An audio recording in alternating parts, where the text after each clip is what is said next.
Top stories this morning. The news that Democrat Ilhan Omar has been removed from her role in the House Foreign Affairs Committee over previous comments she'd made about Israel. Our press reviewer Leo McGuinn is here in studio with me now. Leo, talk to us about how the American papers have been treating this story. Sharon, as you say, one of the big stories this morning, the news that Ilhan Omar, Democrat Ilhan Omar, has been removed from the House Foreign Affairs Committee. According to the New York Times, it was a highly politicised vote. She was ousted because of past comments she made about Israel, comments that Republicans called anti-Semitic. It's the first major move made by the Republican Party since Kevin McCarthy became Speaker. He had threatened that his party would remove Democrats that they saw as unfit, a threat that came true yesterday as she lost a vote. Omar lost a vote 218 to 211. A lot of this debate centres around a tweet sent in 2019 by Ilhan Omar where she said that the US support of Israel was all about the Benjamins. It didn't go down well with all Republicans, however. This is from Business Insider.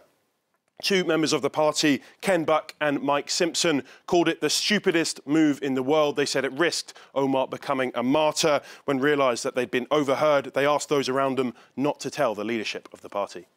Now, the decision, according to Republicans, was her previous anti-Semitic remarks. But that reasoning, it's been disputed by many in the newspapers. Leo, talk us through that.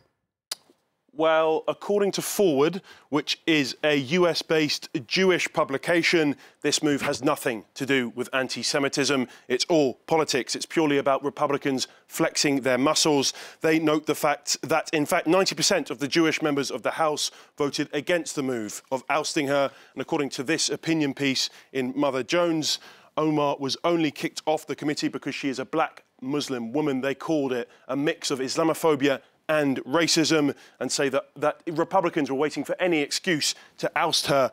MSNBC take a completely different line. They say it was about time. This is nothing extraordinary or remarkable. She'd been involved in 3 anti-Semitism scandals and that she deserved to be removed. Either way, Ilhan Omar's removal will just deepen those divides between Democrats and Republicans in the House.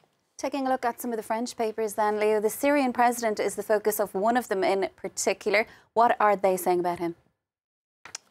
Bashar al-Assad, president of Syria. We can see him on the front page of Libération here. Le retour du boucher, the return of the butcher. Al-Assad is back in the region. There's been a normalisation recently of ties between Syria, Jordan and the UAE, and there's ongoing talks with Turkey.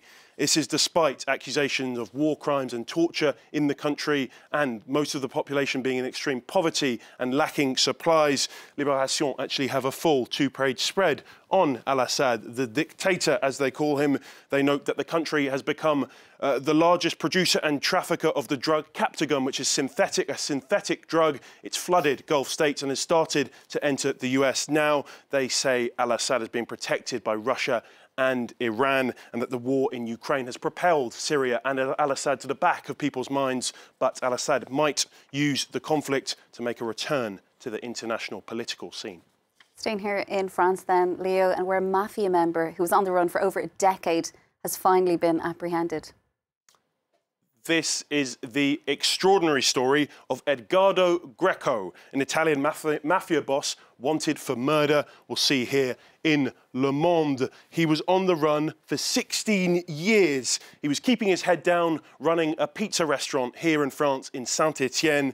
We can see here in The Guardian that he was actually wanted for the murder of 2 brothers as part of a mafia war. According to Interpol, he's suspected to be a member of the famous Ndrangheta mafia organisation, and he'd worked all over Saint-Étienne in various pizza restaurants. This arrest caps off an extremely successful few weeks for the Italian authorities on their crackdown of mafias throughout the country. Last week, a major police sting seized assets worth more than 250 million euros belonging to one mafia organisation. Funny, Leo, it's Groundhog Day again. Talk to us about that tradition. What is the verdict this time? I'll leave you with this quickly. Groundhog Day, of course, yesterday, the tradition, it takes place in the US, but also in Canada, where it didn't go so well. They went to wake up Fred la Marmotte, as they call him, they found out he was dead. He had been hibernating, but he died sometime a few months earlier. They were undeterred by this. They pulled a child from the crowd. They gave him a stuffed groundhog, asked him to make a prediction. Unfortunately, that prediction was 6 more weeks of winter. Thank you for that, Leo. That's our press review with Leo McGuinn. Do stay with us for more world news here on France 24.